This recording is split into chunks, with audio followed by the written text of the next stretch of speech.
If you've ever wondered how people come up with ideas of crochet projects to make, well, in today's video I'm going to be sharing with you how I came up with the design of this crochet granny kimono that I'm wearing. And my aim of sharing this with you is to serve as a source of inspiration, to sort of give you ideas as to how people come up with their own crochet designs. And I hope that by the time you finish watching this video, you're going to be seeing crochet in a different light, looking at possibilities from different angles, and even like just exploring your own creativity. If this is your first time here, my name is Kauthar. I'm Nigeria's crochet queen, and on this channel I share all about crochet. Basically, if you watch my videos every week, you're going to become a better crocheter, and you're even going to get ideas as to how you can make money from your crochet skill. I know that sounds interesting to you, so click the subscribe button right now so you don't miss out on any one of my videos. Again, today I'm just going to be sharing with you all about how I designed this granny kimono that I'm wearing. Yeah, the kimono I'm wearing is a crochet design of mine, meaning that I didn't copy it from anyone. I did not follow anybody's pattern, but rather I designed it myself and even wrote a pattern for it so that anyone who wants to crochet this piece can follow that pattern to make the piece. So you can click the link in the description box below if you like to crochet this kimono. All you need to do is follow the pattern and you're going to end up with a kimono that looks like this. You can even modify yours. The first time I made the kimono, it was a full length kimono, like ankle length. The second time I made it, it was bum length, okay, just like a top. And this particular one I'm wearing was made by one of my pattern testers, Decor. You can see she's even made hers sleeveless. You're going to notice that the other two are made. I made the first one with short sleeve, I made the second one with long sleeve, and this one is sleeveless. So the pattern is completely customizable, and I cannot wait to see the beautiful versions you guys create and the lovely colors you choose. Anyway, back to the story. I first designed the granny kimono in 2022. That was last year. But as you see, it's a granny kimono, meaning that it is made up of a lot of smaller squares. Okay, so you're going to crochet like different granny squares, then join everything together. That's how this piece was made. The granny squares that I used for the very first version of the granny kimono, I had this square since 2019. Yes, you heard me correctly. Backstory: in 2019, one of my baker friends, she ordered an apron from me, and she's like, oh, I just wanted to scream crochet. Like when people see it, I want them to know at once that this is a crochet piece. And I'm like, you know what, making granny squares is the best way to do a project that will scream crochet. So I decided to do a granny square apron for her, which she really loved. I'll put a picture on the screen right now so you guys can see.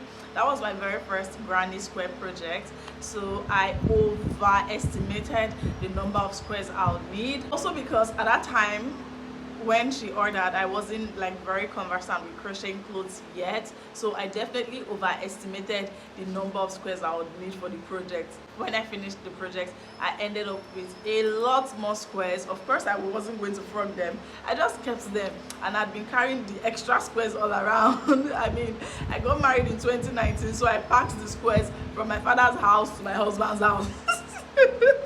And basically the squares had been with me since then. I was trying to move in 2022. I was trying to move from my apartment, so I was clearing up, you know, trying to destash. I had so much yarn. I was trying to destash, and I just found those squares again. And I'm like, you know what, let me just use the squares. Maybe I can even use them to crochet a birthday outfit for myself. You know, this was sort of like in May, between April to June, I want to say. That's when I started like looking at the squares and thinking of what I could make with these granny squares. I mean the extra ones from when my friend ordered the apron. I was just thinking. I just decided one day, I'm like, you know what, let me make a two-piece. So I'm going to make a crop shirt and a skirt. Okay, so it's going to be like a two-piece. You know, I just like come up with projects. I'm like, I feel like I need to make this. You know, that's how I come up with things sometimes. So I got started with the granny squares. Of course, like I already had the squares, so what I was doing at this time is I was joining it.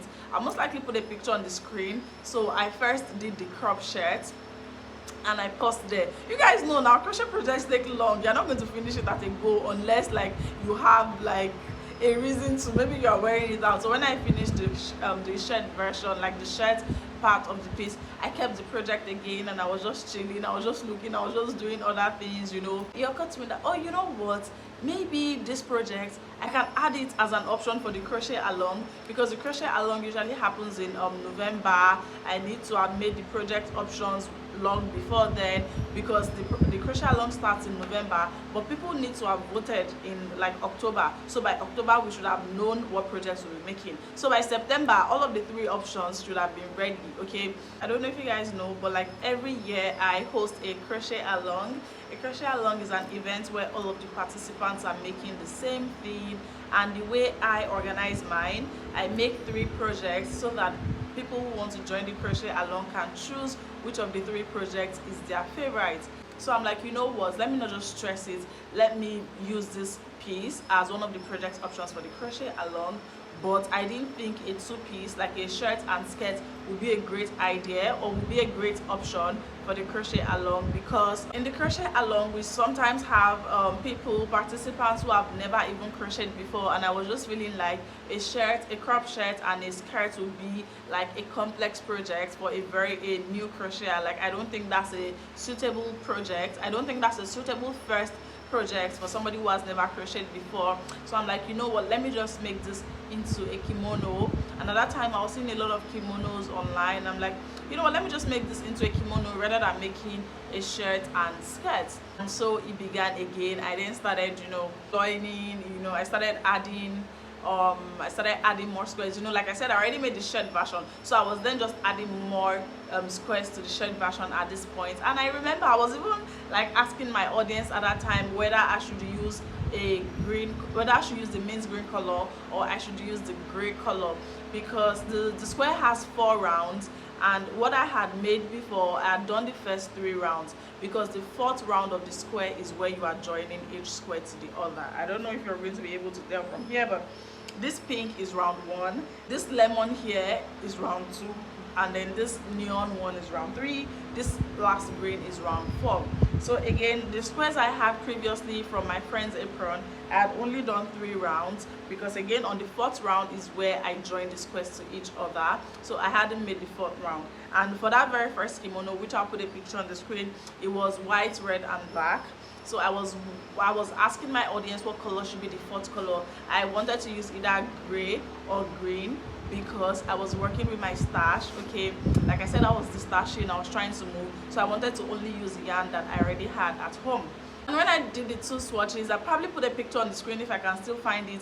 I did a swatch with like the gray, I did a swatch with like the green. Like I had a version which I finished with mint green, I had another square which I finished with gray, and then I put up a picture on Instagram asking my audience which of the 2 colors do you prefer, which of the 2 color combos, and most people went for the mint green, and that's how I chose the mint green color to add. But the initial colors, which is red, black and white, those colors were chosen by my friend when she ordered the apron, in case anybody is wondering how I came up with the color combination. Okay, so that was how the granny kimono was born, and let me tell you, I was really feeling the project. You see, when a crochet project is big, like it is so overwhelming, people love it, people cannot stop staring. I was so happy that I went with that option. Of course, after I finished the piece, I went for the shoes, which like the pictures are what you're seeing on the screen right now.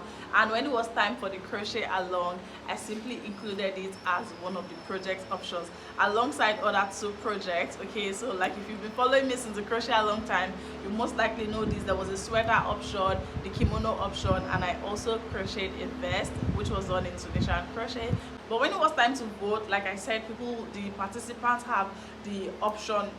The participants get a chance to vote for what projects they want us to do. So when it was time to vote, the sweater won the votes. A lot of people wanted us to do the sweater, so the pop sweater won. The pop sweater was what we made together in the crochet along. However, the granny kimono came second, so I just told people that, okay, you know what, since the granny kimono came second, I'm going to release a pattern for the kimono subsequently. That was what I did in the first crochet along as well, because last year was when we did the second edition of the crochet along. For the first edition, it was the same way.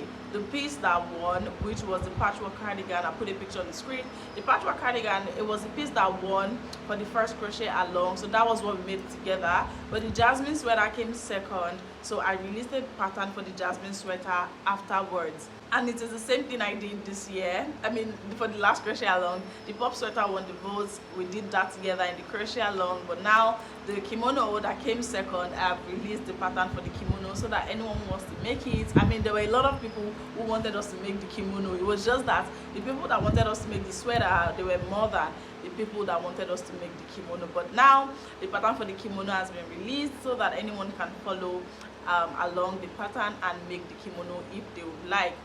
You're going to notice that again you can make this in so many different styles. This one I'm wearing right now that was made by Decro, it is short, it is sort of like a vest, it is sleeveless. She even modified the neckline, sort of like a square neckline. Again, the one I made this year, because when I wanted to write the pattern, I made another kimono so that I would be able to fully put down the instructions.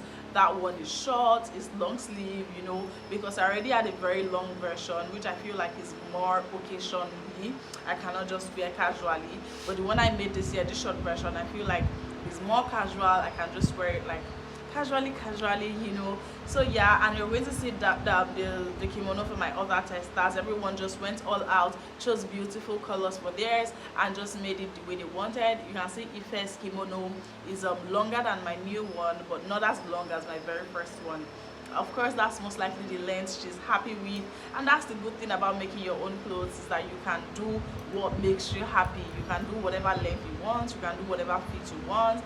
If you want it to be really fitted, if you want it to be oversized, you can do that as well. You see Remi's kimono. Remi wanted to go for a sleeveless look because she wanted something that she would be able to wear often. It's also really lightweight. You probably won't be able to tell from the picture, so I'll see if I can put a video on the screen. It's really lightweight. She wanted something that she'll be able to always wear and not just reserve for like maybe the cold season or something. And you see Temi's kimono.